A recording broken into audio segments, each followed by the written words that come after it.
Hello friends, welcome to my YouTube channel SWG study with Gurukuls. और आज हम पढ़ने जा रहे हैं अबाउट आइजेंक्स पर्सनालिटी थ्योरी। तो आइए पढ़ते हैं अबाउट दिस थ्योरी। इससे पहले मैं इनकी थ्योरी के बारे में बताऊं, चलिए कुछ जान लेते हैं आइजेंक के बारे में to make it more interesting. कौन थे आइजेंक और आज हम उन्हें क्यों पढ़ रहे हैं? ये उनका पूरा नाम था हैंस आइजेंक एंड इनका जन्म हुआ था जर्मनी में ऑन 4 मार्च 1916। इनके पेरेंट्स स्टेज पे काम करते थे या एक्टर्स थे एंड वो बहुत बचपन में ही जब वो छोटे थे तभी उनके पेरेंट्स का डिवोर्स हो गया था व्हेन ही वाज जस्ट 2, जब वो 2 साल के थे। एंड उनको उनकी ग्रैंड मदर ने पाला था। एंड जैसे कि जर्मनी में वो रहते थे तो he was very against about the Hitler and the Nazis, जिसकी वजह से वो इंग्लैंड चले गए जब वो 18 साल के थे। एंड जब वो वहाँ चले गए बिकॉज ही वॉज जर्मन तो उनको बहुत जॉब्स अपॉर्चुनिटीज़ नहीं मिली, तो उन्होंने क्या किया, he acquired a PhD degree in psychology from the university college of London in 1940। And उसके बाद ये एक बहुत इन्फ्लुएंशियल फिगर रहे साइकोलॉजी में। इन्होंने वर्ल्ड वॉर 2 में भी काम किया, फर्स्ट में भी काम किया, अपनी लैब भी इस्टेब्लिश करी एंड वो सबसे ज़्यादा इन्फ्लुएंशियल साइकोलॉजिस्ट रहे टिल द टाइम ऑफ 1997। जब उनकी डेथ हुई थी वो बहुत रिनोन्ड साइकोलॉजिस्ट बन चुके थे एंड बहुत साइटेड साइकोलॉजिस्ट थे in the scientific journals and newspapers. But despite this influence वो एक कंट्रोवर्शियल फिगर भी रहे, मतलब कुछ कंट्रोवर्सीज भी क्रिएट करी। कैसे? जैसे कि उन्होंने अपनी एक थ्योरी दी थी कि he suggested that racial differences in intelligences were due to genetics rather than the environment generated a tremendous amount of conflict। उन्होंने रेशिज्म का जो डिफरेंस ला दिया था इंटेलिजेंस में एंड उसका कारण उन्होंने जेनेटिक्स बताया था, मतलब जीन्स बताए थे, हेरिडिटरी बताई थी एंड नॉट द एनवायरनमेंट, जिसकी वजह से वो बहुत कंट्रोवर्शियल फिगर बन गए थे। मगर इन स्पाइट ऑफ इट वो अपनी डेथ तक इतना काम किया, इतना अच्छा काम किया है, जैसे कि आप देख सकते हैं he published 75 books in psychology and 1600 journal articles उन्होंने अपनी लाइफ टाइम में लिखे थे। तो he was a very famous and cited psychologist. But उनकी मेजर कंट्रीब्यूशंस क्या रहे in the field of the psychology? उनकी मेजर कंट्रीब्यूशंस रही in the field of the personality and intelligence. And आज हम उनकी पर्सनैलिटी थ्योरी के बारे में ही पढ़ेंगे।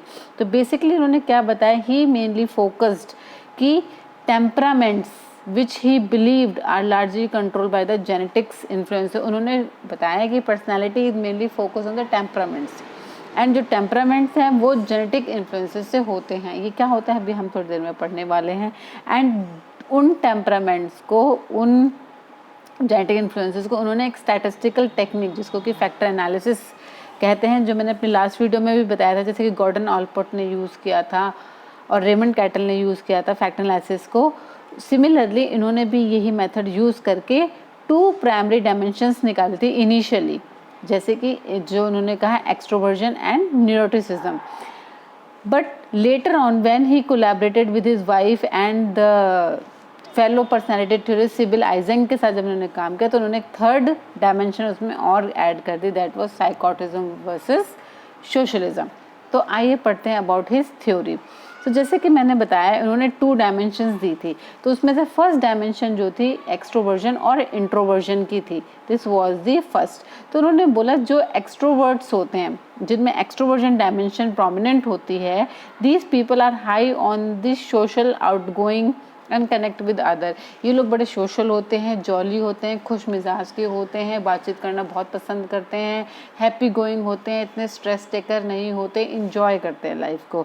तो ऐसे डायमेंशन वाले लोगों को आइजेंक ने बोला एक्सट्रोवर्ट्स या फिर एक्सट्रोवर्जन। और जो दूसरी इसके ऑपोजिट उन्होंने डायमेंशन दी, that was the introversion. Introversion where the people are introvert, they are in, they want to be alone, उनको अकेले रहना पसंद है, इतना मिलना जुलना पसंद नहीं है, बहुत रिजर्व काइंड के रहते हैं, सॉलिटरी बिहेवियर शो करते हैं and limit their interactions with each other. वो इतना घुलना मिलना पसंद नहीं करते, इतने सोशल नहीं होते, इतने पार्टीज़ की जान नहीं होते। वेयर एक्सट्रोवर्ट मोस्टली जो होते हैं बहुत, उनकी पब्लिक लाइफ बहुत अच्छी होती है और वो किसी भी पार्टी की जान होते हैं। बट इंट्रोवर्ट्स जो होते हैं, जो बहुत ही इंट्रोवर्ट, रिजर्व, शाई रहते हैं। तो ये डायमेंशंस एक्सट्रोवर्जन इंट्रोवर्जन की दी आइजेंक ने। तो नेक्स्ट उन्होंने क्या दिया था, नेक्स्ट डायमेंशन उन्होंने दी थी about the neuroticism and the emotional stability. तो यहाँ पे न्यूरोटिसिज्म से क्या समझते हैं, इस डायमेंशन से उन्होंने बताया कि यहाँ पे पीपल, जो लोग जिनमें ये डायमेंशन होती है वो बहुत एंग्शियस होते हैं, उनका over active sympathetic nervous system होता है। जो हमारा सिंपैथेटिक नर्वस सिस्टम है जो कि इमोशंस को कंट्रोल करता है, स्ट्रेस को कंट्रोल करता है, वो बड़ा ओवर एक्टिव होता है, वो बड़े ही इमोशनल अनस्टेबल हो जाता है, तुरंत ही वो खुश होंगे, तुरंत ही सैड हो जाएंगे, बड़ी अनस्टेबिलिटी सी रहती है, उनके मूड स्विंग्स होते हैं। एंड जो they tend to have a flight and fight reaction. Flight and fight reaction कैसे, उनकी बड़ी हाइपर एक्टिव होती है, या तो किसी मुसीबत से बच के भाग जाएंगे या एकदम से फेस कर देंगे, मतलब थोड़ी सी लॉजिकल रुक कर सोचने वाली जो प्रोसेस होती है वो इनमें डगमगाई हुई होती है या अच्छे से प्रॉपर से एस्टैब्लिश नहीं होती है। वेयर एज द पीपल जिनकी इमोशनल स्टेबिलिटी अच्छी होती है इस डायमेंशन में, they are highly stable and उनको जो है फाइट और फ्लाइट रिएक्शन को स्टिमुलेट करने के लिए एक हाई थ्रेशोल्ड चाहिए होता है। ये नहीं कि छोटी सी मुसीबत आई और उनका ये फ्लाइट और फाइट मोड जो है एक्टिवेट हो गया और वो लड़ने लग गए या भागने लग गए ऐसे। तो उनका बड़ा लॉजिकल और रीजनेबल थिंकिंग प्रोसेस होता है एंड वो इमोशनली स्टेबल कंसिडर किए जाते हैं, इतने मूड स्विंग्स नहीं होते, अपने इमोशंस पे उनका ज़्यादा कंट्रोल या ज़्यादा इन्फ्लुएंस रहता है। नेक्स्ट जो है साइकोटिज्म और सोशलिज्म, जो कि उनकी वाइफ और एक उनके कलीग, उनके जो सिबिल आइजेंक है, उन्होंने एडअप करी थी, दैट वाज द साइकोटिक और सोशलाइजेशन। इसमें क्या है, साइकोटिज्म डायमेंशन में उन्होंने बताया कि they are the independent thinkers, ये इंडिपेंडेंट थिंक करना शुरू करते हैं and they are very cold, मतलब इनमें सेंसिटिविटी कम होती है एंड सेंसिटिविटी कम होती है, कम सेंसिटिव होते हैं, दूसरे की भावनाओं को कम समझते हैं, बस अपनी ही भावनाओं को ज़्यादा समझते हैं। They are non conformist. Non conformist जो सोसाइटी के रूल्स एंड रेगुलेशंस होते हैं उनको कन्फर्म नहीं करते, उनको फॉलो करना उनको पसंद नहीं होता, ज़रूरी नहीं है वो उनको फॉलो करें। नेक्स्ट है इम्पल्सिव होते हैं, एंटी सोशल एंड हॉस्टाइल, बहुत एग्रेसिव होते हैं, छोटी छोटी बातों पे वायलेंट भी हो जाते हैं कभी, और सोसाइटी के अगेंस्ट काम करते देखे गए हैं ऐसे लोग जिनमें ये डायमेंशंस होती है। Whereas the people who have socialisation dimension होती है, they people are referred as to have the super ego control. इनका सुपर ईगो पे बहुत कंट्रोल होता है। सुपर ईगो क्या है फ्रेंड्स, मैं अपने लास्ट वीडियोज़ में डिस्कस कर चुकी हूँ, please go through my those videos. And उनका सुपर ईगो बहुत कंट्रोल में होता है and they tend to have very high impulsive control. उनकी इम्पल्सेस पे बहुत कंट्रोल होता है। ये नहीं कि किसी ने कुछ कहा और बिल्कुल लड़ने लग गए या उसको थप्पड़ मार दिया या उससे लड़ने लग गए, ऐसे ये लोग नहीं होते हैं। तो इनमें क्या होता है, एल्ट्रिस्टिक फैक्टर होता है। एल्ट्रिस्टिक मीन्स हेल्पफुल, दूसरों को हेल्प करने वाला। एम्पैथेटिक होते हैं, दूसरों की भावनाओं को समझते हैं, दूसरे के दुख दर्द को समझते हैं। दे आर वेरी कोऑपरेटिव, वो कोऑपरेशन में काम करना पसंद करते हैं, टीम में काम करना पसंद करते हैं। And they are very conventional. यहाँ पे कन्वेंशनल का मतलब आ जाता है कि सोसाइटी के साथ चलने वाले, सोसाइटी के रूल्स एंड रेगुलेशंस को मानने वाले। तो ये डायमेंशंस में इसमें साइकोटिज्म और सोशलिज्म डायमेंशन में ये उन्होंने डिस्कस किया था। तो बेसिकली और उनकी हाइपोथेसिस क्या रही, ये जो उनकी थ्योरी थी बहुत फेमस हुई क्योंकि ये अपने ही आप में एक फर्स्ट टाइप की क्वांटिबल थ्योरी थी। क्वांटिफाइबल मीन्स आप बोल सकते हैं, डिफ्रेंशिएट कर सकते हैं कि ये एक्सट्रोवर्ट है, ये इंट्रोवर्ट है, ये साइकोटिक है, ये न्यूरोटिक है, लाइक दैट। बट इसको एम्पेरिकली वेरीफाइबल नहीं कह सकता, मतलब उसको ऑब्जेक्टिवली एक्सपेरिमेंटली कैसे आप प्रूव करोगे, ये इसका एक लैक था। तो उन्होंने माना जो एक्सट्रोवर्जन है, ये उनके हाइपोथेसिस थी कि एक्सट्रोवर्जन जो लोग होते हैं उनका कॉर्टिकल अराउजल जो होता है इसमें वेरिएबिलिटी होती है। मतलब जो इंट्रोवर्ट्स होते हैं उनका हायर लेवल ऑफ एक्टिविटी होती है इन दैट एरिया। जो कॉर्टिकल अराउजल सिस्टम होता है हमारे ब्रेन में, वो जो है इंट्रोवर्ट्स में ज़्यादा एक्टिव रहता है एक्सट्रोवर्ट्स। ये इनकी हाइपोथेसिस थी आइजेंक की। उन्होंने न्यूरोटिज्म को भी लेके कुछ हाइपोथेसिस दी। उन्होंने बोला कि it is due to the differences because of the limbic system. जो लिम्बिक सिस्टम है हमारे ह्यूमन ब्रेन का, जो कि इमोशंस, मोटिवेशन एंड मेमोरी को एसोसिएट करता है, उसको कंट्रोल करता है, ये इन डिफरेंसेस के कारण होता है।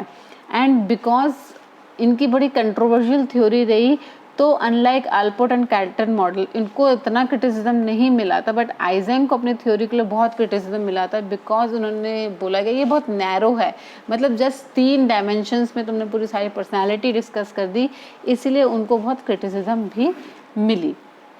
सो बेसिकली हमने क्या स्टडी किया, हमने बेसिकली 3 पार्ट स्टडी किए, 3 डायमेंशन स्टडी करी, introversion, extroversion, stability, neuroticism, self control और साइकोटिज्म, जो कि ये आइजेंक पर्सनालिटी की थ्योरी के मेन 3 डायमेंशंस थे। सो आप इसको ऐसे भी डिस्कस कर सकते हैं या समझ सकते हैं कि जैसे कि इंट्रोवर्टेड न्यूरोटिक, उन्होंने बताया जो इंट्रोवर्टेड न्यूरोटिक रहेंगे उनमें ये करेक्टरिस्टिक्स रहेंगे, लाइक ये मूडी होंगे, एंग्शियस होंगे, रिजिड होंगे, सोबर होंगे, पैसिमिस्टिक होंगे, रिजर्व्ड होंगे, अनसोशल होंगे, क्वाइट होंगे। वेयरएज जो इंट्रोवर्टेड स्टेबल होंगे, they will be passive, careful, thoughtful, peaceful and they will have control emotions, reliable होंगे, even tempered and calm. Similarly जो एक्सट्रोवर्टेड न्यूरोटिक होंगे, they will be very touchy, restless, aggressiveness, excitableness, changeableness, impulsive होंगे, optimistic होंगे और active रहेंगे। Whereas extroverted जो stable रहेंगे वो social, outgoing, talkative, responsive, easy going, lively, care free, leadership, इस काइंड से वो होंगे।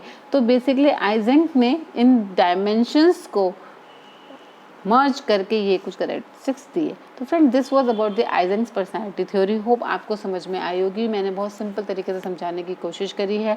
अगर आपको मेरी वीडियोस अच्छी लगती है, समझ में आती है, तो प्लीज़ इनको शेयर और सब्सक्राइब करिए और मुझे कमेंट करके बताइए कि मैं और किन सब्जेक्ट्स पे वीडियोस बना सकती हूँ, कौन से टॉपिक्स पे वीडियो बना सकती हूँ। Thank you.